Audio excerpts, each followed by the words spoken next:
ഇനി അതിർത്തിയിൽ ചെറിയ കളികളില്ല. ഭീകരവാദത്തെ പാലൂട്ടി വളർത്തുന്നവരുടെ തല തന്നെ കൊയ്യും. ഇന്ത്യയുടെ ക്ഷമയ്ക്ക് അതിരുകളുണ്ട്. ആ ലക്ഷ്മണരേഖ കടന്നാൽ പിന്നെ മറുപടി പഴയതുപോലെ ആയിരിക്കില്ല.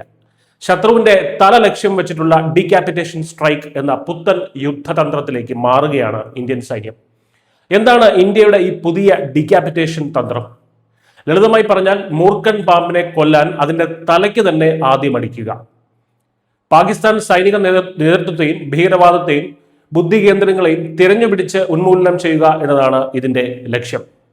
ശത്രുവിന്റെ കാലാൾപ്പടയോട് യുദ്ധം ചെയ്ത സമയം കളയുന്നതിന് പകരം യുദ്ധം നിയന്ത്രിക്കുന്ന ജനറൽമാരെയും കമാൻഡർമാരെയും ആദ്യ മണിക്കൂറുകളിൽ തന്നെ വകവരുത്തുക. ഇതോടെ ശത്രുവിന്റെ ആശയവിനിമയം പൂർണ്ണമായും തകരും. യുദ്ധം നയിക്കാൻ ആളില്ലാതാകും. ഫലമോ വലിയൊരു രക്തച്ചൊരിച്ചിലില്ലാതെ ആണവായുധ പ്രയോഗത്തിലേക്ക് കടക്കാതെ തന്നെ ശത്രുവിനെ മുട്ടുകുത്തിക്കാം. ഈ നീക്കത്തിന് പിന്നിൽ ഇന്ത്യക്ക് വ്യക്തമായിട്ടുള്ള കാരണങ്ങളുണ്ട്. 2025 മെയ് മാസത്തിൽ പഹൽഗാമിലുണ്ടായ ഭീകരാക്രമണത്തിന് മറുപടിയായി ഇന്ത്യ നടത്തിയ ഓപ്പറേഷൻ സിന്ദൂർ നൽകിയ പാഠങ്ങളാണ് ഈ മാറ്റത്തിന് കരുത്തേകിയത്. അതിർത്തി കടക്കാതെ തന്നെ ശത്രുപാളയത്തിൽ നാശം വിതയ്ക്കാൻ കഴിയുന്ന ഇസ്രായേൽ നിർമ്മിത ആയുധങ്ങളാണ് ഇന്ത്യയുടെ വജ്രായുധം. 250 കിലോമീറ്റർ വരെ ദൂരപരിധിയുള്ള റാംപേജ് സൂപ്പർസോണിക് മിസൈലുകളും കൃത്യതയോടെ ലക്ഷ്യം തകർക്കുന്ന സ്പേസ് ബോംബുകളും സുഖോയ് റാഫേൽ വിമാനങ്ങളിൽ സജ്ജമാണ്. ശത്രുവിന്റെ ബങ്കറുകൾക്കുള്ളിൽ ഒളിച്ചിരിക്കുന്നവരെ പോലും GPS സാങ്കേതിക വിദ്യയുടെ സഹായത്തോടെ ഈ മിസൈലുകൾ തേടിപ്പിടിച്ച് ഇല്ലാതാക്കും.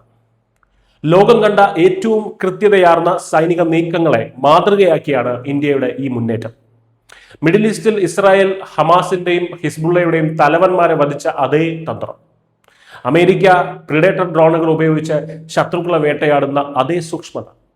ഇനി മുതൽ പാകിസ്ഥാനിൽ നിന്നുള്ള ഏത് ഭീകരാക്രമണവും ഇന്ത്യ കാണുക യുദ്ധപ്രഖ്യാപനമായിട്ട് ആയിരിക്കും.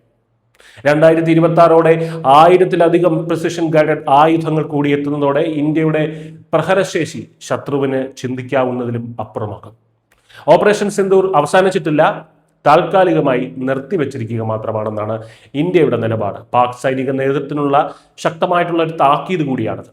ചുരുക്കത്തിൽ അതിർത്തിയിലെ പ്രകോപനങ്ങൾക്ക് ഇനി പ്രതീകാത്മകമായിട്ടുള്ള തിരിച്ചടികളില്ല. അതായത് ഉപരിതലത്തിലുള്ള തിരിച്ചടികൾ ഇനി ഉണ്ടായിരിക്കില്ല. മറുപടി കൊടുക്കുന്നതിന് പാകിസ്ഥാൻ സൈന്യത്തിന്റെ നെഞ്ചത്ത് തന്നെയായിരിക്കും. ലക്ഷ്യമിടുന്നത് അവരുടെ തലവന്മാരെയും കരുത്തരായ നേതൃത്വവും അത്യാധുനിക ആയുധങ്ങളുമായി ഇന്ത്യൻ സൈന്യം സജ്ജമാണ്. അടുത്ത അടി അത് അവസാനത്തെ അടിയായിരിക്കും. News desk.